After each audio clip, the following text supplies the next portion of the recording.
Graça e paz, amém? A gente tem que dar parabéns ao Brasil, primeira medalha olímpica no futebol. Quem assistiu ontem? Quem assistiu? Graças a Deus ninguém morreu do coração, é ou não é? Mas que bênção. A gente tem que dar parabéns. Estavam dizendo, pelo menos eu vi umas brincadeiras na internet, falando que eu pareço muito com o técnico da seleção. Prazer. A gente tem seguido essa série sobre o que é a igreja.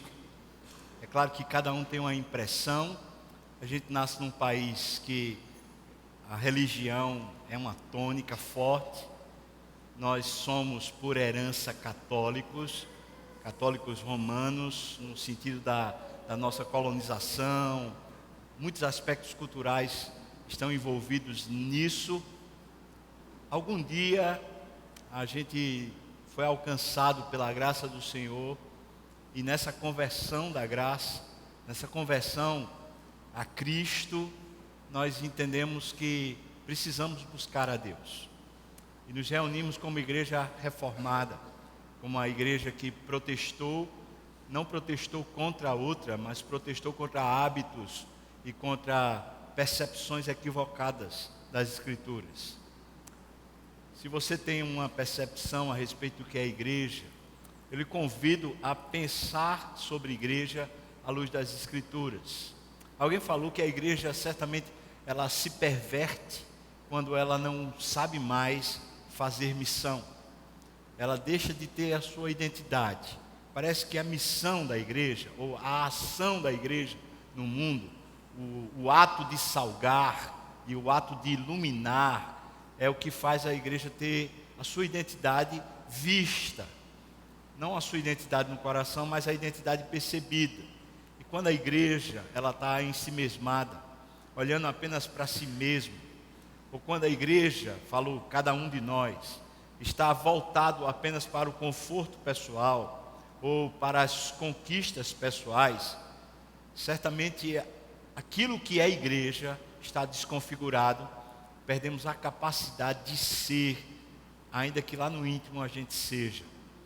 Essa reflexão que a gente tem tido aqui nos domingos pela manhã, é para pôr a gente, a mim e a você, contra a parede mesmo. É para inquietar. É por isso que os temas têm sido tão fortes e contundentes. Falamos aqui a respeito de Saul, que considerava a voz da médium semelhante à voz do próprio Deus. Consultou a médium e se desgraçou. Nós vimos, entendemos aqui a respeito da apostasia, do perigo de estarmos desanimados e não crescermos mais espiritualmente, não buscando mais a Deus. Também vimos aqui semana passada sobre o perigo de termos uma agenda tão cheia, tão comprometida conosco mesmo, com a nossa própria percepção de mundo, que o Espírito Santo nos convidando a fazer alguma coisa, nós simplesmente resistimos. Temos dificuldade em cumprir aquilo que o Espírito tem como agenda para nós. Hoje, a gente vai olhar um texto que, na sua essência, é um dos mais complicados que a gente tem na Bíblia. E certamente eu não tenho a mínima condição de, em 50 minutos, 40 minutos, fazer uma reflexão sobre esse texto, exaurindo-o.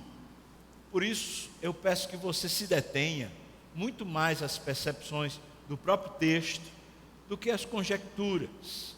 E é claro, se você tiver dúvidas depois de ler o texto ou depois da explanação, é claro, estamos à disposição para a gente conversar, para a gente crescer, não para a gente debater. À luz das Escrituras, a gente não tem que ter pontos de vista. A gente precisa ter simplesmente uma interpretação fiel. E é isso que estamos buscando. Peço para você abrir sua Bíblia, por favor, no Evangelho de João, no capítulo 20.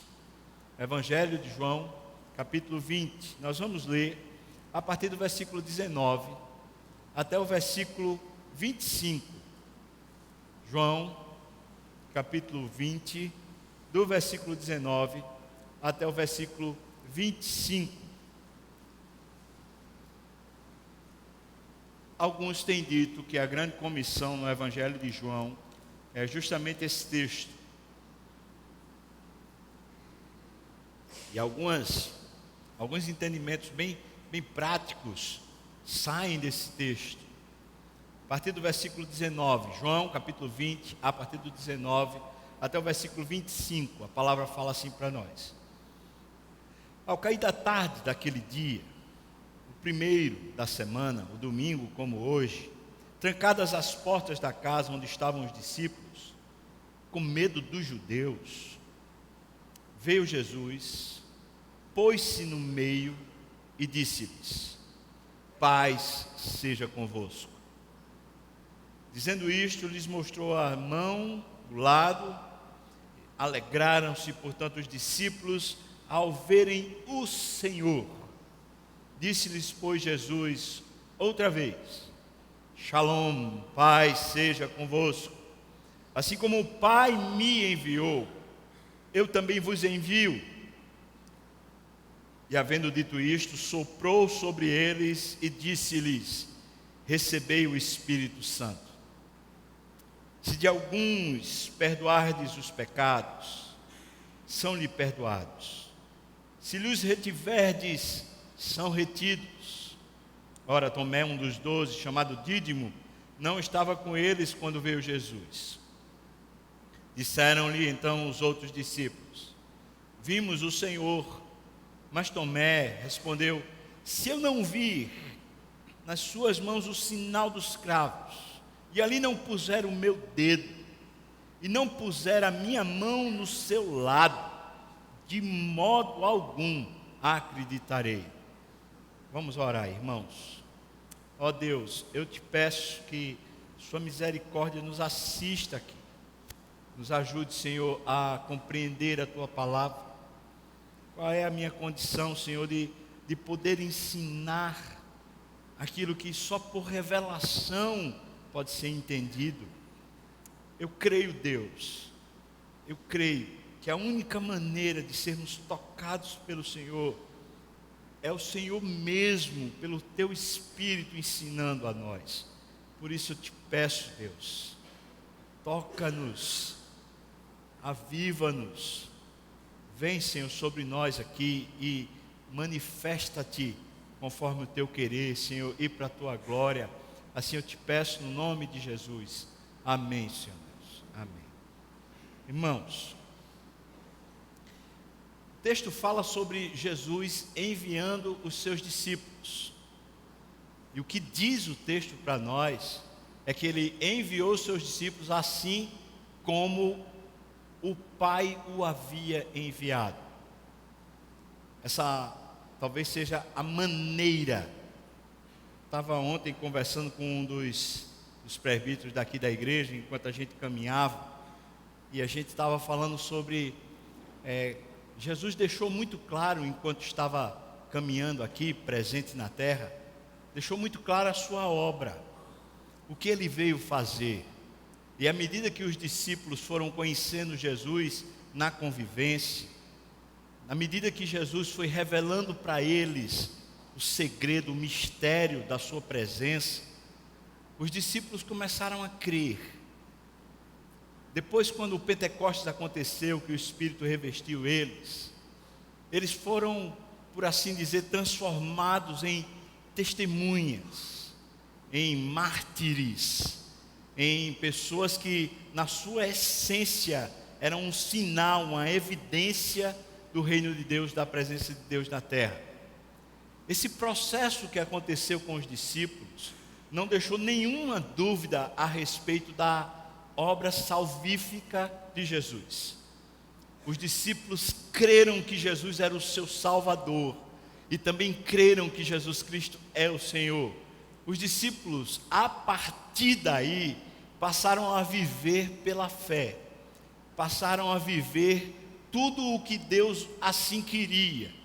Esse processo foi o processo de descobrimento da obra redentiva. Eu quero que você entenda isso. Quanto à salvação, nós não devemos e não podemos ter dúvidas. A doutrina da salvação, como Jesus nos salvou, foi por meio da graça e é revelada através da fé.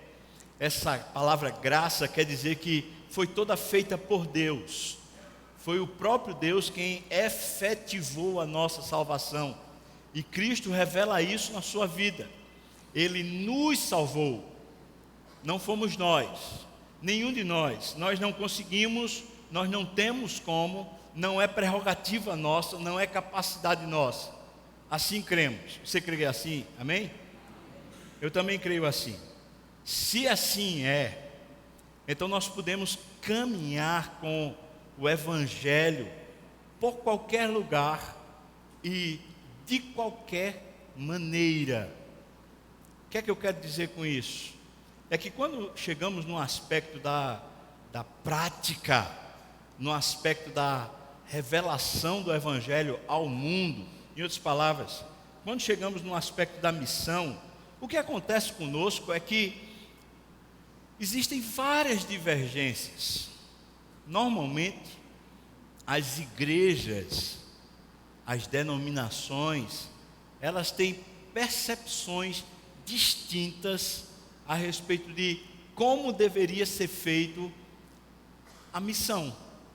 Essa disputa ou essa percepção equivocada de cada uma, ou acertada de cada um que queira entender, faz com que as igrejas de alguma maneira tentem evidenciar a presença de Deus no mundo de uma determinada forma. Por exemplo, se a gente for para algumas igrejas que são de uma linha mais humanista, eles vão dizer que a maneira da gente revelar ao mundo a salvação é atuando no meio dos pobres, dos mais carentes, dos mais necessitados. Se a gente for para uma igreja, para uma denominação cujo viés é mais espiritualista, não estou nem falando mais espiritual, mais espiritualista, eles vão entender que a maneira pela qual a missão deve ser feita é através da oração, do jejum, de vigílias, e assim a missão é feita. Se a gente for para outro viés de missão, como desde 1890 por aí em diante, até mais ou menos 50 anos atrás, a percepção de se fazer missão no mundo foi mais ou menos só saindo de uma igreja local e indo para algum outro lugar na face da terra, especialmente para os lugares onde haviam menos evangélicos, menos cristãos, ou os lugares onde não havia cristianismo. Essa percepção foi chamada depois de missões modernas, ou seja, a maneira da igreja fazer sua missão é enviando, mandando pessoas para além mar, para outras culturas, para outras nacionalidades. Recentemente, quando eu falo recentemente, eu estou falando aí de mais ou menos 40, 50 anos para cá, naturalmente se começou a repensar o posicionamento da igreja a respeito de missão. Porque esse assunto parece que, por mais que a gente estude, ele sempre tem perspectivas novas.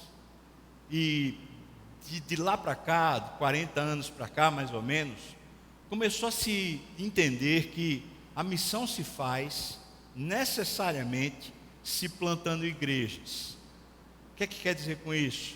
É que qualquer que seja a maneira de enviar, de alguém ir, de alguém fazer, de alguém estar no mundo sendo sal e sendo luz, ele estar ali a fim de, ao alcançar alguém ou alguns, esses alguns que são alcançados pelo Evangelho, eles começam a se reunir em torno do Evangelho e ali se cria uma nova comunidade chamada igreja.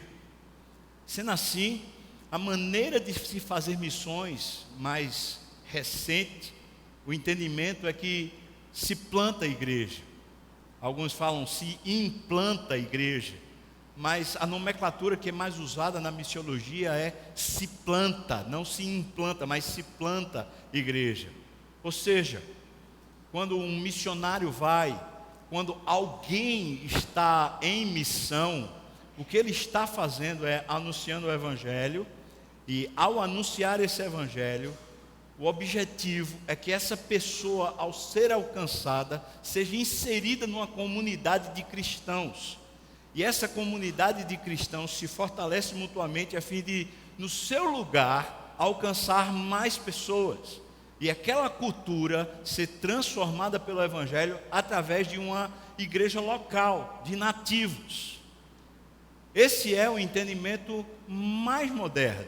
Algumas igrejas, normalmente as igrejas mais protagonistas nesse avanço missiológico, elas estão percebendo que o grande investimento, a grande oportunidade que Deus está dando para a nossa geração, para o tempo que se chama hoje, é nós alcançarmos ou sermos pessoas que contemplam, que abençoam, que participam do envio dos locais. O que quer dizer isso?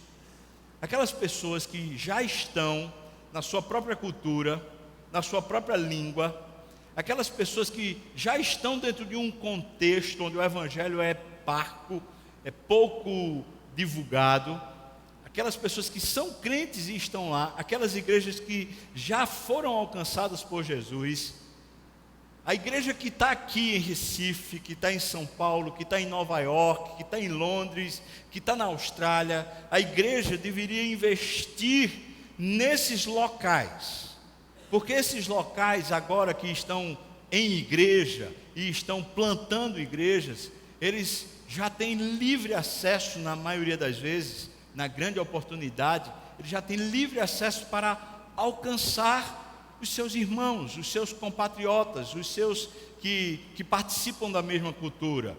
Nós ouvimos pastor Léo falando aqui no ofertório sobre abençoarmos ou participarmos do envio de duas igrejas. Na verdade, o pastor Paulo Nunes, ele está trabalhando entre os Yanomamis e tem levado um recurso que é uma espécie de áudio, que é a luz solar, bateria solar, um áudio que prega o Evangelho, ou na verdade a Bíblia está traduzida para os Yanomamis na própria língua. Então, eles escutam o Evangelho na própria língua.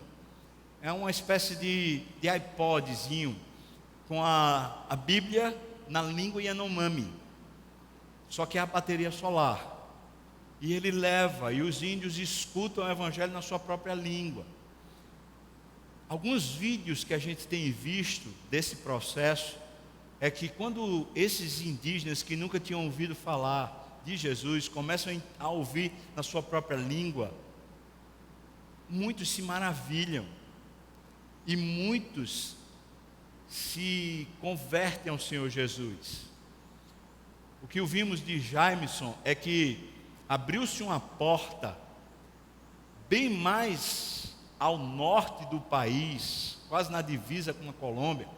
Abriu-se uma porta de uma aldeia, de uma tribo, que eles eram extremamente fechados ao Evangelho. Eles não suportavam crentes e não queriam crentes, porque o entendimento deles era que os brancos vinham e na verdade faziam uma espécie de extrativismo e que não trazia nada de bom. Mas acontece que Jameson é índio e a igreja de Jameson é composta de indígenas, e alguns dos indígenas da igreja de Jameson são do mesmo povo daquela aldeia lá. Então eles fizeram uma viagem de investigação para ter acesso, para conversar. E quando eles chegaram lá, o que foi que aconteceu? Aquela aldeia que não suportava a ideia de ter o anúncio de Jesus, recebeu os seus conterrâneos, recebeu os seus patrícios, se abraçaram, se envolveram, e então eles foram desafiados. Nós gostaríamos de pregar o Evangelho para vocês.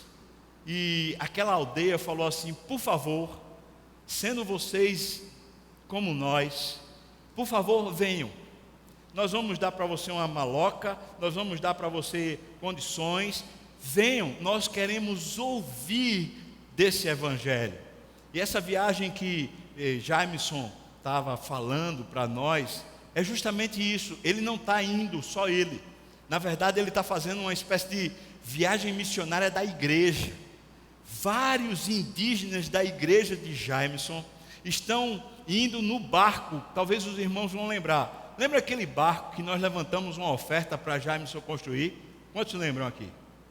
Olha aí, que bênção. Aquele barco está sendo usado para justamente fazer essa viagem com uma parte da igreja que está indo, avançando o rio, para ter contato com uma igreja ou com uma comunidade de pessoas que não conhecem o Senhor Jesus. Você pode dizer glória a Deus, irmão? Glória a Deus. Essa é a maneira deles fazerem. Lendo o relatório de Ronaldo Lidório, por exemplo, Ronaldo tem viajado pelo mundo todo a convite para fortalecer, para equipar, para preparar muitos, mas muitos mesmos plantadores de igreja nativos, pessoas que já se converteram ao Evangelho, estão na sua própria cultura e língua e estão com vontade, com força, com garra para plantar uma igreja na sua própria terra, na sua própria cultura.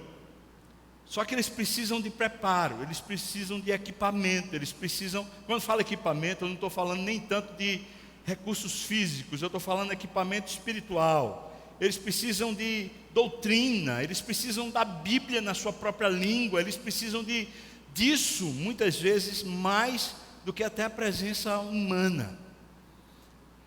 E como fazê-lo? Então, por exemplo, o Ronaldo tem viajado, a agenda dele está super cheia, porque ele tem ido a vários lugares no mundo para fortalecer, equipar, preparar obreiros locais a fim de plantarem. Quando eu estou falando lugares no mundo, irmão, você precisa entender que são os lugares mais difíceis no mundo, que Deus tem dado a oportunidade não só para Ronaldo, mas para vários irmãos irem lá em Manaus. Ronaldo tem plantado uma igreja de indígenas que fica a 300 quilômetros de Manaus, para dentro da selva. Mas é como ele falou, ele tem preparado obreiros locais para que a igreja seja dirigida por nativos. Ele só está preparando. A igreja precisa crescer e se fortalecer. Estou falando para você então que, na verdade, ao longo da nossa caminhada como igreja cristã, desde os dias de Jesus até os nossos dias, existem muitas maneiras de se fazer a missão, de se ser sal e de ser luz. Essas maneiras, elas não precisam ser consideradas certas ou erradas. Talvez elas sejam as mais apropriadas para determinado momento da história ou para determinados povos locais. Mas não precisamos dizer aquela é a maneira ou aquela outra é a maneira, porque a maneira de Jesus não segue essas plataformas. A maneira de Jesus é através de princípios espirituais no qual ele insere o seu envio. É por isso que nós estamos indo para esse texto que é super complicado, porque se a gente olhar para esse texto numa perspectiva sobre a forma, nós vamos ter muita complicação para entender a forma, porque esse texto, com olhos de quem quer formatar a missão, ele é o texto mais complicado que a gente poderia ter. Mas se a gente ler esse texto, pegando os princípios espirituais que se adequam às formas, esses princípios espirituais valem para nós que habitamos em Recife, para nós que viajamos a serviço para Natal, para Petrolina, para Salvador, para São Paulo, para os Estados Unidos, ou seja, para nós que somos cidadãos dessa terra, que vivemos nesse tempo, se pegarmos os princípios espirituais que Jesus disse com essas poucas palavras, certamente eu e você podemos crescer. E como podemos crescer? Eu quero convidar você a entender esses princípios espirituais que são declarados por Jesus. ele diz, poucas palavras assim: como eu vos envio. Eu vos envio como o Pai me enviou. O que Jesus está chamando a atenção a mim e a você é o seguinte: observem a mim. Me observem. Vejam como a missão foi feita por mim. E quando vocês me virem fazendo a missão, vocês vão saber como fazer. Na verdade, se você entende isso à luz de Mateus capítulo 28, onde ele começa e finaliza a grande comissão, falando da presença dele, ele começa dizendo: toda a autoridade me foi dada, e ele finaliza dizendo: eis que eu estou convosco todos os dias. O que Jesus está dizendo para mim e para você é que nós devemos fazer a missão, preste bem atenção, irmão, nós devemos fazer a missão aqui na terra, nós devemos salgar e iluminar essa terra, olhando para Jesus hoje. A presença de Jesus precisa estar conosco hoje. Jesus precisa ser visível hoje. Ele está dizendo que é como Ele. Ele não está dizendo que é na maneira nossa. Não é do jeito nosso, mas é como Ele. Como o Pai fez com Ele. De maneira que eu e você precisamos ser hoje aqui na terra. Assim como Paulo foi no seu tempo. Paulo chegou a dizer com todas as letras: já não sou eu mais quem vivo, é Cristo que vive em mim. Ele chegou a dizer para as igrejas: sejam minhas imitadoras, ou sejam meus imitadores, assim como eu sou de Cristo. A maneira de fazermos missão na terra é literalmente seguindo os passos de Jesus hoje.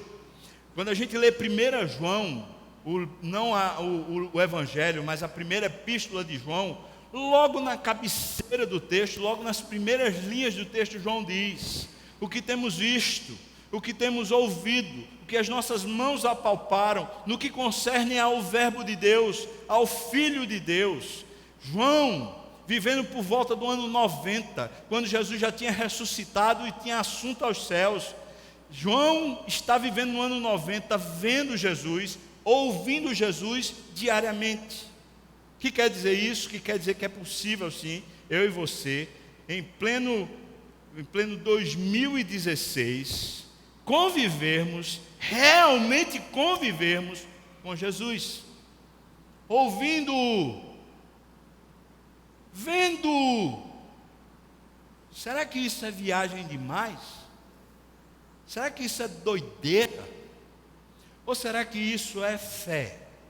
Ou será que isso é a essência, o princípio elementar de se fazer missão? Eu fico pensando se Jesus é quem vai conosco ao trabalho onde trabalhamos, e se Jesus é quem vai conosco à família onde nós participamos. Se é Jesus quem vai, eu penso que Jesus quer salvar os nossos filhos. Amém ou não, irmãos? Se Jesus vai ao nosso trabalho, eu penso que Jesus quer salvar as pessoas com quem trabalhamos. Amém ou não? Se Jesus vai à praia conosco, eu penso que Jesus quer abençoar aquela praia. Sim ou não? Se Jesus vai no avião, eu penso que Jesus quer abençoar o avião. Ou não, irmãos? Eu penso assim. É simples. Jesus quer ser visto na terra hoje. E escolheu a mim e a você para sermos os seus fiéis representantes. Nós somos enviados à maneira dele, do jeitinho dele. Como o Pai me enviou, assim eu vos envio. Isso tem 3 princípios simples, os quais não vamos nos deter muito, porque eles são tão simples que não vale a pena nem a gente se deter tanto. Mas a gente pode pegar esses princípios, não a forma, mas os princípios. Primeira coisa que ele diz: eu vou soprar sobre vocês o Espírito. E ele diz: recebei o Espírito. Essa é a primeira coisa que eu queria que você entendesse. A salvação, a unção, o poder, a qualificação para fazer a obra do Senhor Jesus é pelo Espírito de Deus. Repita comigo, por favor. Pelo Espírito de Deus. Nós não temos absolutamente nada para dar a ninguém se não for dado pelo Espírito.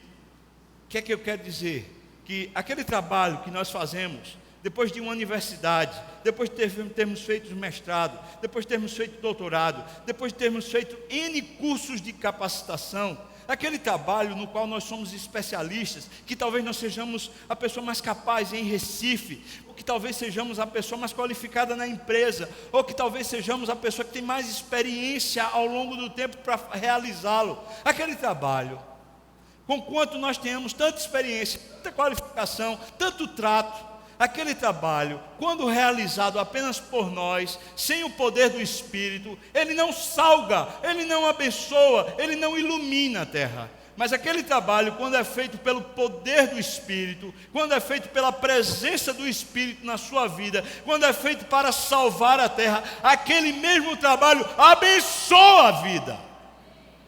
Entenda, irmão? Mas eu e você podemos fazer o mesmo trabalho apenas para nos qualificarmos mais, ou simplesmente para sermos reconhecidos, ou talvez para termos o salário no fim do mês. Jesus não veio fazer absolutamente nada da sua missão para ter o salário no fim do mês, ou para ter o reconhecimento, ou para ter qualquer título. Ele o fez para a glória de Deus. E assim como o Pai enviou o Filho envia a mim e a você, no poder do Espírito, por meio do poder do Espírito. Quando Paulo foi plantar uma igreja lá em Tessalônica, ele ficou muito pouco tempo. Os especialistas falam que ele ficou apenas 40 dias. Nesses 40 dias, uma igreja foi formada, e ele foi expulso da cidade por causa de perseguição. E nós lemos quando ele escreve a primeira carta aos Tessalonicenses, que foi pelo poder de Deus que o Evangelho entrou naquela cidade. E ele chega a dizer, não foi pela persuasão humana, não foi pelas qualificações que eu, Paulo, tenho, não foi pelo calibre do meu discurso, mas foi pelo poder de Deus. Chamo você para entender que eu e você precisamos urgentemente submissão e dependência do Espírito Santo. Submissão e dependência do Espírito Santo. É o que precisamos. Eu preciso, Senhor. Eu preciso que o Senhor me conduza. Eu preciso que o Senhor me ensine a fazer o que eu já sei. Eu preciso que o Senhor me ensine a pregar. Eu preciso que o Senhor me ensine a aconselhar. Eu preciso que o Senhor me ensine a ser pai. Eu preciso que o Senhor me ensine a ser marido. Eu estou falando das coisas às quais eu participo diariamente. Senhor, eu preciso que o Senhor me ensine a entender a Tua palavra. Senhor, eu preciso que o Senhor me ensine a conviver com as pessoas. Senhor, eu preciso que o Senhor me ensine a conduzir uma igreja. Irmão, isso sou eu com Deus na minha casa falando, Senhor, me conduz. Eu preciso do Teu Espírito. Agora, você, na sua vida, na sua casa, na sua história, nas suas questões, a quem você recorre? Problemas com os filhos, problema com a esposa, problema com o marido, problema no emprego, problemas e problemas e problemas. Qual é o poder que habita em você? Quem está sendo poderoso na sua vida? O seu braço, a sua competência. Os especialistas da nossa época, os psicólogos, os professores, os doutores, os médicos, os cientistas, os políticos, ou é o Deus através do seu Espírito? O que, irmão? Veja que Jesus usa um princípio. Ele sopra. E ele diz, recebei o Espírito. E depois, quando ele vai subir aos céus, ele diz, fiquem em Jerusalém. Esperem, aqueça o coração, preparem-se, vai vir poder do alto, vai vir o Espírito de Deus, esperem. E eles não foram enviados enquanto o Espírito não os tivesse enchido por completo. Irmão, não brinca com esse negócio. É pelo poder do Espírito, e não pela nossa suficiência, eloquência, capacidade humana. Não temos nada a dar para Deus, não temos nada a dar para essa terra, mas o poder de Deus habita em nós. e podemos sim, como cidadãos dos céus, cheios do poder de Deus, sermos uma bênção nessa terra. Eu quero convidar você a ser bênção no lugar onde você está, pelo poder do Espírito. Segunda coisa que Jesus diz no texto, ele diz: se vocês perdoarem os pecados, serão perdoados, mas se vocês retiverem os pecados, serão retidos. E como é difícil entender essas linhas, se a gente ficar pensando no como, ou seja, se a gente ficar pensando aqui nas maneiras humanas. Por exemplo, a Igreja Católica Apostólica Romana entendeu que essa palavra de Jesus aqui dizia respeito aos padres, dizia respeito aos clérigos, a competência que eles tinham de absorver culpa. Ou seja, você que está em pecado, você que pecou, precisa confessar a um padre, e o padre vai lhe absolver. Absolvição do padre. Foi assim que eles entenderam. Eles pegaram o princípio espiritual e quiseram formatá-lo. Não creio que Jesus, em qualquer momento, deu para mim e para você a capacidade de absolver pecado de seu ninguém. Mas eu creio sim, que Deus me pôs aqui na terra, pôs você aqui na terra como um sinal visível de que Deus está aqui nesse planeta. Preste bem atenção, irmão. Visível. Eu e você somos a presença de Deus aqui na terra, visivelmente apontando o que Deus gosta e o que Deus desgosta. Nós não somos juízes. Jesus não veio como juiz, mas quando Jesus pegava uma pessoa que, por exemplo, estava com a mão ressequida, no dia de sábado, e chegava lá na sinagoga, Jesus não chegou para ele e diz: estende a tua mão. Jesus diz: perdoados estão os teus pecados. O Evangelho não é nem tanto fazer as pessoas se sentirem bem, ainda que isso seja parte do Evangelho, mas o Evangelho é transformar as pessoas na alma. Você está comigo ainda, irmão? Sim ou não? Presta atenção. O Evangelho não é uma palavrinha de caridade, você dizer para a pessoa: olha, fique bem, eu estou tão agoniado com você, eu estou tão preocupado. Tenha misericórdia, tenha amor, tenha compaixão. Isso é de Jesus. Mas eu e você precisamos nos importar ainda mais com o estado da alma do indivíduo. Ele vai para o inferno daqui a pouco. E se eu e você conseguirmos, por algum método humano, por exemplo, fazer a pessoa da mão ressequida agora ter movimento e poder usar a mão, mas ela for para o inferno, o que foi que aconteceu com ela? Se eu e você conseguirmos, por exemplo, tirar da miséria um cidadão da rua, e ele conseguir voltar a ter uma vida no mercado de trabalho, ter uma casa, ter posses, ter bens, mas ele for para o inferno, eu pergunto para você: que grande bem foi o que fizemos para ele? Agora, o que é estarrecedor é que eu e você convivemos de perto com parentes, pais cujos filhos estão indo para o inferno, e os pais estão preocupados se eles vão passar num concurso, os pais estão preocupados se eles vão passar no vestibular, os pais estão preocupados se eles vão ter uma carreira profissional bem sucedida, mas não estão preocupados se eles vão sofrer o fogo eterno. O que Jesus está falando é que a vida, a maneira de você viver, vai anunciar ao mundo que quando eles se reconciliarem com Deus, perdoados estão os seus pecados. Mas enquanto eles não se reconciliarem com Deus, os pecados deles estão retidos, eles vão ser condenados eternamente. Brinca com isso não, irmão. Não brinca. Porque nós vivemos num mundo caído, um mundo perdido, um mundo que jaz no maligno, em trevas medonhas. E eu e você estamos preocupados com a presidência da república, e eu e você estamos preocupados com o desemprego, quando temos uma mensagem urgente para a nossa casa, para a nossa própria alma.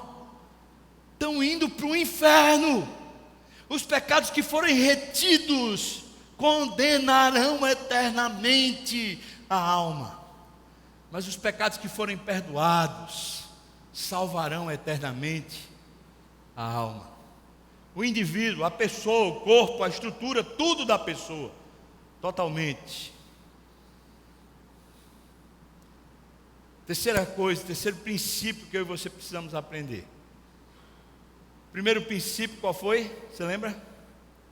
No poder do Espírito de Deus. Segundo princípio, encarnando a pregação. Convivendo com a mensagem. Ela precisa ser dita, proclamada. Francis Schaeffer falou que a nossa civilização, o nosso tempo, não precisa mais do discurso otimista, tipo assim, você é bonzinho, você é capaz. Nossa civilização, nosso tempo está precisando descobrir que vão ser condenados eternamente. Mas o terceiro princípio espiritual a gente encontra no contexto de Tomé. Jesus, quando apareceu aos discípulos, disse: Pai seja convosco, e disse: peguem aqui na minha mão. Ninguém quis pegar. Ele falou: olha aqui o meu lado. Ninguém foi lá ver. Eles olharam para Jesus e falaram: é o Senhor. E ficaram felizes com a presença do Senhor. Mas Tomé não estava presente no dia. Alguns estudiosos falam assim, por exemplo, João Calvino fala: eles, conquanto estivessem com medo de Roma, eles estão todos juntos, um fortalecendo o outro. Mas aparentemente Tomé parece que nem isso. Ou seja, o medo de Tomé era um medo que não fazia nem sequer ele congregar. Parece que ele estava tomado ainda mais de medo do que os demais. Quem vai saber? Mas eu sei de uma coisa, e o texto revela para mim e para você, que quando eles se encontraram com Tomé falou: eu não creio, se eu não puser o dedo lá, nas chagas, eu não creio. Para mim, eu preciso ver para crer. E me parece que Jesus mostra claramente que a maneira como o Pai o enviou foi: você precisa crer para ver. Não precisamos ver para crer, mas precisamos crer para ver. E essa é a terceira coisa, terceiro princípio. Falei quinta-feira com o pessoal que participa da ministração do serviço do culto. Eu falei assim, Jesus disse assim para mim e para você: se vocês estiverem reunidos em meu nome, 2, 3, reunidos em meu nome, eu estarei ali. A gente vai ter ceia. Ele falou que isso aqui era um memorial da presença dele. Eu quero perguntar para você, irmão, o quanto cremos para vermos? O quanto cremos na presença de Jesus na nossa vida? Cremos de verdade? O quanto cremos nas suas palavras? O quanto cremos? Eu não estou perguntando o quanto cremos no nosso gosto pessoal ou na nossa vontade.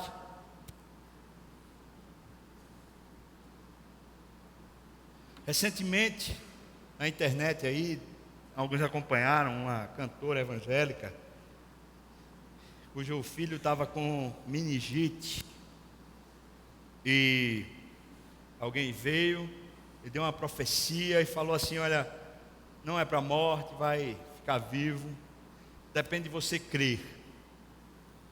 E ela disse que cria, mas o filho foi embora, o Senhor levou. E alguém vai dizer assim: foi falta de fé. E eu pergunto: é isso que a nossa fé deve ser exercitada? É isso?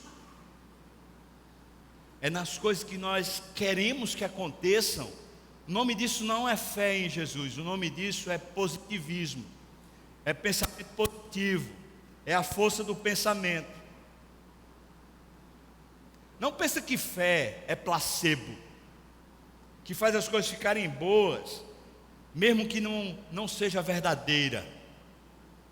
Eu e você não precisamos e não temos que ter fé na nossa vontade pessoal. O Deus que tira a vida é o Deus que ressuscita. Amém ou não, irmãos? Você crê nisso? Ou seja, tanto faz para Deus que uma pessoa seja levada, como uma pessoa fique curada completamente, mesmo depois de morrer. Eu morri. Eu tive morte clínica na sala de cirurgia. E Deus me trouxe de volta. Então eu posso dizer claramente que Deus assim o fez. Mas eu me lembro muito bem, enquanto estávamos no quarto do hospital, antes da cirurgia, o meu quadro clínico era terrível. Eu estava de fato para morrer. Os médicos entraram, uma junta médica, e falaram para mim assim: nós precisamos abrir você de novo. Eu falei, está certo. Ele falou, vamos explicar. Hoje à noite é o seu deadline. Amanhã você está morto, se a gente não abrir. Seu quadro está péssimo. Se abrir, você tem 10% de chance de viver. Eu falei, abra. Esse foi o único momento, durante aqueles 40 dias que eu estive no hospital, o único momento que eu estava só. Todos os outros momentos eu estava com alguém, especialmente minha mãe. Mas foi justamente nessa hora que minha mãe chegou, aperreada, nervosa, ouviu os médicos. Quando ela ouviu os médicos, eu lembro muito bem o que minha mãe falou. Ela falou, seja feita a vontade do Senhor, pode abrir. E enquanto eu fui para a sala de cirurgia, minha mãe se ajoelhou no quarto e clamou ao Senhor, falou, Deus, é meu filho, o único filho homem que eu tenho, eu amo, eu não quero perdê-lo, mas ele é teu, faça-se a tua vontade.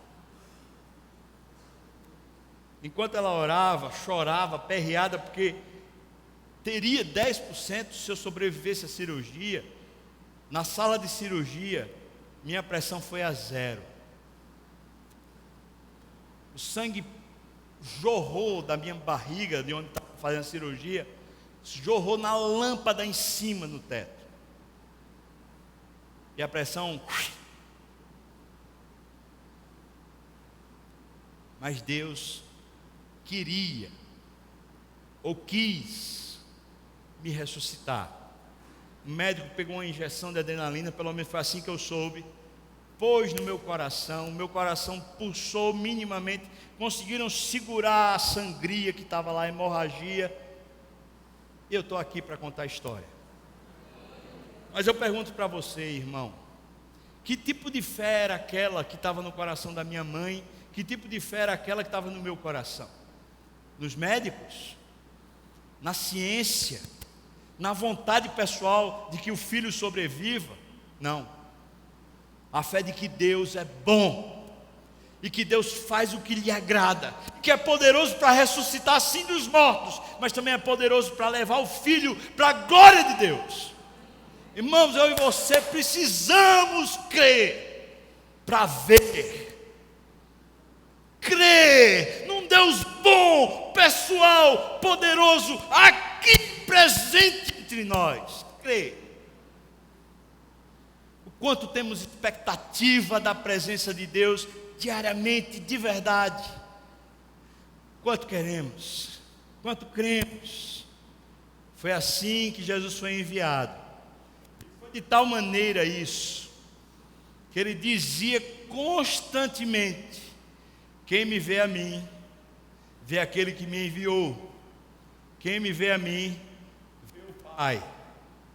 Isso foi tão forte no seu ensino que depois Paulo vai dizer que Jesus é a visibilidade do Deus invisível. E depois, quando Hebreus vai ser escrito, apresenta Jesus como sendo o próprio Deus sendo visto. Mas Jesus era gente feito eu e você, gente, humano, mas ele cria que o Pai estava nele. Ele cria que o poder do Pai estava nele. Ele cria que ele estava restaurando o mundo. Ele cria mesmo quando ele foi condenado, mesmo quando o dedo duro apontou para ele. Ele cria mesmo quando todos o abandonaram. Ele cria mesmo quando ele foi morto. Ele cria. Por isso ele viu o poder de Deus restaurando a muitos como eu e você. Você crê? Ou você simplesmente já perdeu esse fogo no coração de crer em Deus? É mais fácil hoje a gente crer nos especialistas, crer no médico, crer no medicamento, crer na ciência, na sofisticação dos equipamentos eletrônicos. Por exemplo, eu preparei aqui de novo a apresentação. Testamos antes de começar o sermão. Mas na hora que eu comecei o sermão, o meu iPhone aqui não estava conectando lá. A apresentação está toda pronta, mas eu fui assim, sem apresentação. Como é que eu vou crer na tecnologia? Mas eu posso crer que o Espírito Santo está em mim. E que apesar de mim, Ele pode me usar para abençoar a sua vida. É por isso que eu venho para aqui para cima. E morrendo de medo. Deus sabe a angústia que me permeia o sábado à noite todinho. Deus sabe a angústia, à medida que eu estudo as Escrituras, tomando meu coração e dizendo para mim assim: não vai para lá, não prega, não prega. A angústia, o medo, a sofreguidão, mas eu preciso ter fé para pregar com ousadia e poder, porque Deus está aqui. Ô irmão, eu quero lhe chamar no nome de Jesus para você se levantar e salgar essa terra pelo poder do Espírito. Para você salgar essa terra, mostrando ao mundo que se não se converter, se não se entregar a Jesus, está condenado. Eu chamo você a olhar para Deus na terra e crer que Deus está presente, que Deus quer fazer uma obra boa e santa aqui hoje. Quero chamar você para crer. Vamos orar. Feche seus olhos.